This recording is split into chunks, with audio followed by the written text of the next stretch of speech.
மரவள்ளி கிழங்குல சூப்பரான ஒரு ஸ்நாக்ஸு செய்ய போகிறேன். இது ஸ்வீட்டு தான் இது.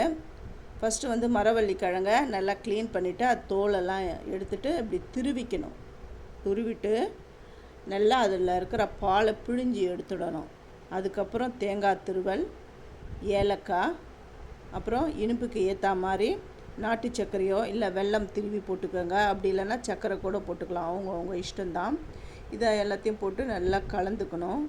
அப்புறம் வாழை இலை எடுத்து அதை வந்து தணலில் நல்லா வாட்டி எடுத்துக்கணும். அப்போ தான் அது வந்து கிழிச்சல்லாம் இருக்காது. தணலில் வாட்டி எடுத்துட்டு அதுக்கப்புறம் அந்த வாழை இலையை நமக்கு ஏற்ற மாதிரி கட் பண்ணிவிட்டு அதில் இந்த கலவையை வச்சு மடிச்சிடுங்க.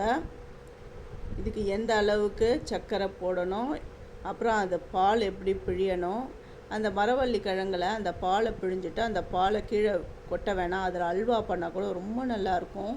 ஸோ இந்த அளவுக்கு மடிச்சுக்கோங்க. இது கிளியர் டீட்டெயில் வேணும் அப்படின்றவங்க என்னுடைய சேதி சித்ரா கிச்சனில் போய் பாருங்கள். நான் கிளியராக சொல்லியிருக்கேன்.